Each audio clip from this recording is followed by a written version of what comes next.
Hey guys, welcome to Under the Sun, where we talk about everything that's happening under the sun.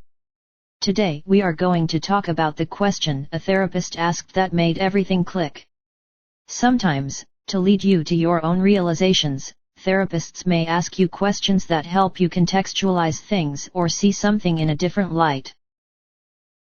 Why aren't you allowed to be happy right now, instead of when you've lost weight?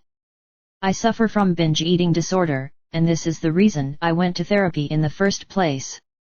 The hardest thing I learned through therapy is that I had to accept myself for who I am now in order to make any progress. This helped because I wasn't putting so much pressure on myself to lose weight like everything was riding on it. I gained a lot of weight, and went back and forth with diets, calorie counting, and excessive exercise to try and counteract my excessive eating. Obviously, none of this worked, which just made me feel completely hopeless as I gained more and more weight. I had to like my body, and be happy and content in my skin.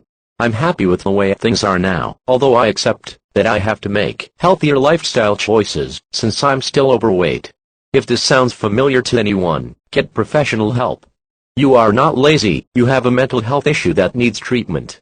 It was like a weight lifted from my shoulders, that felt like it had been there my whole life. Why do you keep referring to yourself as having anger issues and emotional issues?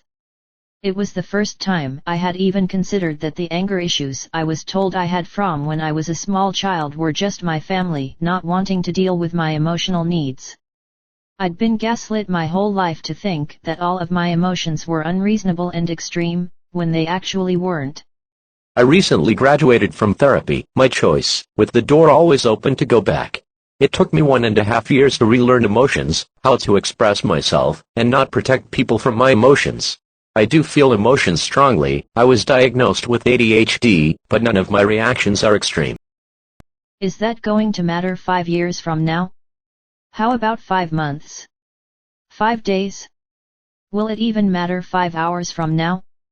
Then why are you wasting more than 5 minutes worrying about it? It wasn't a question, but I was supposed to have 4 covered sessions with him. At the end of the 4th session, before I told him myself, he said something along the lines of, "I think I have way too little experience with the things you are dealing with to be helpful for you." My therapist told me, "I don't think you're happy or know what makes you happy. You've spent your whole life trying to make others happy and have never focused on yourself. You've worked so hard for a life you can put on a postcard, wife, great house, career, etc., but I don't think you want any of it." I responded, "You're crazy. Of course, I know what makes me happy." She then told me to name 5 things, and I couldn't.